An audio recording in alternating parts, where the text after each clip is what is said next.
जब corona virus की बात चली रही है तो आपको हम ये बताना चाहेंगे कि आजकल एक बात आपके आसपास बहुत कॉमन है और वो ये कि कोरोना वायरस से जो लोग मर रहे हैं उनमें से बहुत सारे लोग ऐसे हैं जो हार्ट अटैक की वजह से मर रहे हैं। अब हम आपको हृदय गति को रोकने वाले कोरोना वायरस की इस तेज गति का विश्लेषण करके बताएंगे। डॉक्टरों की एक नई स्टडी में यह पता चला है कि कोरोना की इस दूसरी लहर में संक्रमित होने वाले 45 साल से कम उम्र के ज्यादातर लोगों की मौत हृदय गति के रुकने की वजह से हो रही है। मतलब संक्रमण के दौरान ज्यादातर मौतें हार्ट अटैक से हुई। इसलिए अब आप यह समझिए कि आप इस खतरे का समय रहते अंदाजा कैसे लगा सकते हैं और किन बातों का ध्यान रखकर कोरोना वायरस को हरा सकते हैं। सबसे पहले यह समझिए कि संक्रमण के दौरान लोगों की हार्ट अटैक से मौत हो क्यों रही है। डॉक्टरों के अनुसार कोरोना वायरस शरीर में प्रवेश करने के बाद सूजन को बढ़ा देता है, जिससे दिल की मांसपेशियां, हृदय की मांसपेशियां कमजोर पड़ने लगती हैं और जब ऐसा होता है तो इससे हृदय के धड़कने की गति पर असर पड़ता है और शरीर में खून के थक्के जमने लगते हैं, जिसे अंग्रेजी में ब्लड क्लॉटिंग कहते हैं। डॉक्टर इसे ब्लड क्लॉटिंग कहते हैं, आपने सुना भी होगा इसके बारे में। मतलब ब्लड क्लॉटिंग की वजह से संक्रमित मरीज का हृदय क्षमता के अनुसार पंप नहीं कर पाता और फिर उसके हृदय की गति रुक जाती है और हृदय पर दबाव इतना बढ़ जाता है कि फिर मृत्यु हो जाती है। फिलहाल देश में इस तरह के आंकड़े मौजूद नहीं है कि मरीजों की मौत किस वजह से हुई उसका साफ साफ पता चल सके, लेकिन डॉक्टरों का ऐसा मानना है कि मौत का एक बहुत बड़ा कारण ब्लड क्लॉटिंग और फिर उसके बाद हृदय गति का रुकना है। किसी इंसान का हार्ट तब फेल होता है जब उसके दिल की मांसपेशियां खून को उतनी कुशलता के साथ पंप नहीं कर पाती जितनी की उसे जरूरत है। इस स्थिति में संकुचित हो चुकी धमनियां और हाई ब्लड प्रेशर हृदय को पर्याप्त पंपिंग के लिए कमजोर बना देते हैं। यह एक क्रॉनिक समस्या है जिसका समय पर इलाज न होने से मरीज की हालत बिगड़ जाती है और वो मर जाता है। डॉक्टरों का कहना है कि मरीज को अगर समय पर उपचार मिल जाए तो वो इस खतरे से बच सकता है। इसके लिए आपको क्या करना है अब ये समझिए। आप चाहें तो इसे आप नोट भी कर सकते हैं इस जानकारी को। पहली बात, अब तक संक्रमण के दौरान शरीर का ऑक्सीजन लेवल चेक करने की सलाह दी जा रही थी, लेकिन अब आपको अपने हार्ट रेट पर भी ध्यान रखना है। यानी ऑक्सीजन का लेवल तो चेक करना ही है, अपना हार्ट रेट, हृदय की गति भी आपको चेक करनी है। इसे आप पल्स ऑक्सीमीटर से भी चेक कर सकते हैं, इसलिए आपको कोई अलग मशीन लेने की जरूरत नहीं है। आपका पल्स ऑक्सीमीटर ही दोनों चीज बता देगा। आपका हार्ट रेट कितना है ये भी बताएगा और ऑक्सीजन लेवल क्या है ये भी बताएगा। बस इस दौरान आपको एक बात का ध्यान रखना है कि आपका हार्ट रेट, हृदय गति 60 से 100 के बीच होनी चाहिए। यहां 60 से 100 का मतलब है कि आपका हृदय 1 मिनट में कितनी बार धड़क रहा है और यह होना चाहिए 60 से 100 के बीच 1 मिनट में। डॉक्टरों का कहना है कि संक्रमण के दौरान हृदय गति यानी हार्ट रेट 70 से 80 के बीच रहे तो घबराने की कोई बात नहीं, लेकिन अगर यह 100 से ज्यादा हो जाता है तो आपके लिए यह खतरे की घंटी है और आपको तुरंत अपने डॉक्टर से बात करनी चाहिए।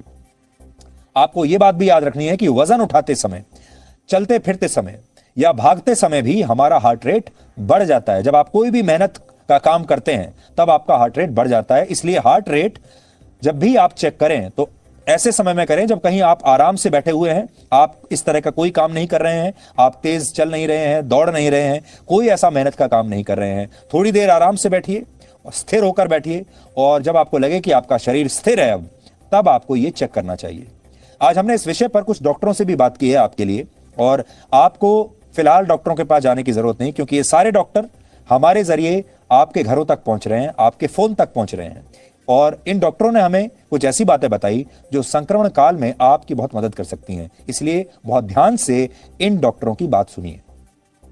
कोरोना के जो पेशेंट्स होते हैं उसमें जो ब्लड के थक्के बनने की प्रक्रिया होती है वो बड़ी तेज हो जाती है और ब्लड वेसल्स जो हार्ट को सप्लाई करते हैं, हार्ट को सप्लाई करने वाली जो आर्टरीज होती है उसको हम लोग कॉरोनरी आर्टरी बोलते हैं, उसकी जो लाइनिंग होती है उसको एंडोथेलियम बोलते हैं, वो इरोड हो जाता है। उसकी वजह से क्या होता है कि अंदर लाइनिंग नहीं रहने की वजह से उसमें ब्लड का क्लॉट जमा होता है। इसलिए जो है इंसिडेंस ऑफ हार्ट अटैक जो है पोस्ट कोविड भी होता है, ड्यूरिंग कोविड, और इसके लिए बड़ा इंपॉर्टेंट टेस्ट हम लोग करते हैं जब पेशेंट एडमिट होता है, हॉस्पिटलाइज्ड होता है। एक कार्डियक बायोमार्कर से उसको ट्रोपोनिन आई बोलते हैं, अगर वो बढ़ा हुआ होता है तो ऐसे पेशेंट्स में मृत्यु की संभावना है या जो प्रोग्नोसिस है वो खराब होती है। हार्ट के नसों में थक्के बनने की वजह से हार्ट अटैक हो रहा है कोविड मरीजों को।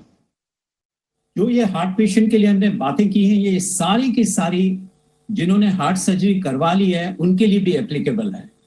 उनके लिए भी जो जो दवाइयां वो खा रहे हैं वो दवाइयां खाते रहें अपने आप को एक्टिव रखें।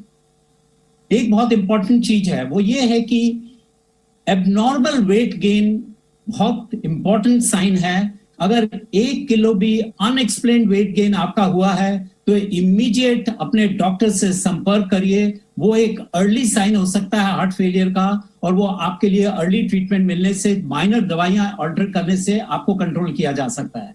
और जो जो आपके रिस्क फैक्टर हैं उनको स्ट्रिक्टली कंट्रोल करें, खान पीन का ध्यान रखें और रेगुलर एक्टिविटी करें। अभी तक की स्टडी इंफॉर्मेशन अवेलेबल है वो ये है कि 10 से 30% लोगों में हार्ट अटैक के जो ब्लड टेस्ट हैं कोविड, सीवियर कोविड के साथ, उनमें वो 10 से 30% लोगों में पॉजिटिव आते हैं ट्रोपोनिन टेस्ट, जो हार्ट अटैक का एक टेस्ट है।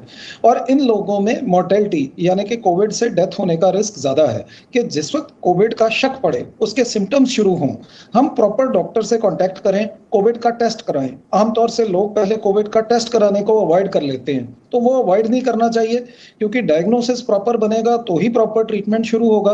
हम कई सारे पेशेंट्स जिनको के लंग इन्वॉल्वमेंट के साइंस हैं या जिनमें कुछ ब्लड टेस्ट एबनॉर्मल हैं, जिनसे हमें पता चलता है शरीर में क्लॉटिंग टेंडेंसी बढ़ी हुई है, उनके लिए हम ब्लड थिनर शुरू करते हैं। ये अब गाइडलाइंस में आ चुकी हैं चीज़ें। तो वो अगर आप प्रॉपर, आपका डायग्नोसिस होगा, प्रॉपर ट्रीटमेंट चल रहा होगा, तो क्लॉट्स बनने की टेंडेंसी डेफिनेटली कम रहेगी। तीसरी चीज़, जिन लोगों को रिस्क फैक्टर्स हैं हार्ट अटैक के, जैसे कि बीपी की बीमारी, शुगर की बीमारी, मोटापा या पुराना हार्ट डिजीज या रीनल फेलियर, ये सारी ऐसी चीज़ें हैं जिनमें हार्ट अटैक का रिस्क जनरली ज़्यादा रहता है। इन केसेस में कोविड अगर हो जाए तो risk of getting a heart attack कहीं ज़्यादा बढ़ जाता है। तो इसलिए इन पेशेंट्स में हमें खास तौर पे कंसल्ट कर लेना चाहिए अलॉन्ग विद अपने फिजिशियन के, एक कार्डियोलॉजिस्ट को भी, जो कि गाइड कर सकें कि क्या ट्रीटमेंट है जो हम इस सिचुएशन में दे सकते हैं जिससे कि हार्ट अटैक होने का रिस्क कम हो सकता है। तो आपके लिए जो खास बात है यहां पर वो ये कि आपने देखा होगा पिछले साल भी और इस साल भी लोग ऐसा समझते हैं कि अगर लॉकडाउन है और वो अपने घरों में है या वर्क फ्रॉम होम कर रहे हैं तो उनका अचानक वजन बढ़ने लगता है। आपने भी बहुत सारे लोगों को देखा होगा जो जब आप कई महीनों के बाद उनसे मिले तो अचानक उनका वजन बढ़ चुका था, और हो सकता है आपका भी बढ़ गया हो। और आप सब एक दूसरे से यही कहते हैं कि लॉकडाउन में क्योंकि हम दिन भर घर में रहते थे इसलिए हमारा वजन बढ़ गया। तो लॉकडाउन में दिन भर घर में रहने का मतलब ये नहीं है कि दिन भर आप खाते पीते रहें, दिन भर ऐसी चीजें खाएं जिनसे आपका वजन बढ़े। और घर में रहने का मतलब ये भी नहीं है कि आप व्यायाम ना करें और अपने वजन को ऐसे ही बढ़ते रहने दें और फिर आप अनफिट हो जाएं।